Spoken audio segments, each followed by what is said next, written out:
കേരളയിൽ വരേണ്ട ആവശ്യകതയാണ് അദ്ദേഹം പറയുന്നത്. 1 മണിക്കൂർ എടുക്കേണ്ടി വന്നു ഇങ്ങോട്ട് യാത്ര ചെയ്യാനാണ്.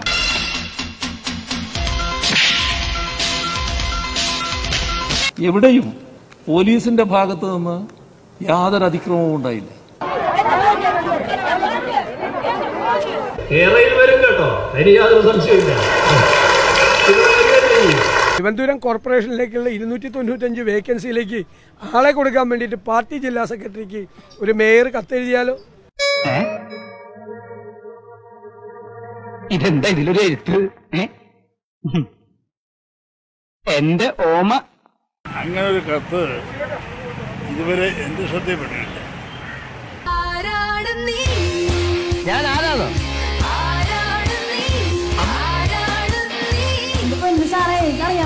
ഇടതുപക്ഷ ജനാധിപത്യ മുന്നണിയുടെ തൃക്കാക്കര നിയോജക മണ്ഡലം സ്ഥാനാർത്ഥിയായി ഡോക്ടർ ജോ ജോസഫ്. ഡോക്ടറെ പോലെ മുത്തുപോലത്തെ ഒരു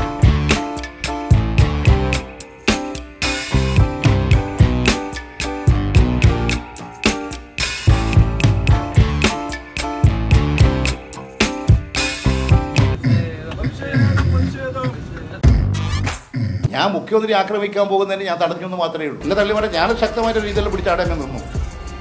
പിന്നെ യാത്രക്കാരെ എല്ലാവരും എൻ്റെ ബില്ലിൽ നിൽക്കുന്നുണ്ട്. ഇതെന്തായി കാണിക്കുന്നൊക്കെ പറയുന്നുണ്ടാണ്. അവരിപ്പോൾ എനിക്ക് 3 ആഴ്ചയ്ക്ക് യാത്രാ വിലക്കാണെങ്കിൽ ഞാൻ ഇനി ഈ ഇൻഡിഗോ കമ്പനിയിൽ യാത്ര ചെയ്യില്ല. ആ സമയത്ത് വായിച്ചുകൊണ്ടിരിക്കുന്നിടത്തുനിന്ന് ഞാൻ ഒന്ന് ചെറുതായിട്ട് അനങ്ങുന്ന അത്രയും ഭീകരമായ ഒരു വലിയ, നമ്മൾ സാധാരണ ഇപ്പം മഴക്കാലത്തൊക്കെ ഇടിപൊട്ടൽ ഉണ്ടാകുമ്പോഴുള്ള ശബ്ദമൊന്നുമല്ല,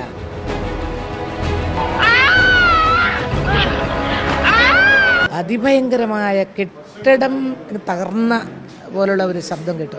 ഇതെന്താണ്, ബാലിസ്റ്റിക് മിസൈലാണ് AKG സെന്ററിലേക്ക് അയച്ചത് കെട്ടിടം കിടുങ്ങാൻ വേണ്ടിയിട്ട്?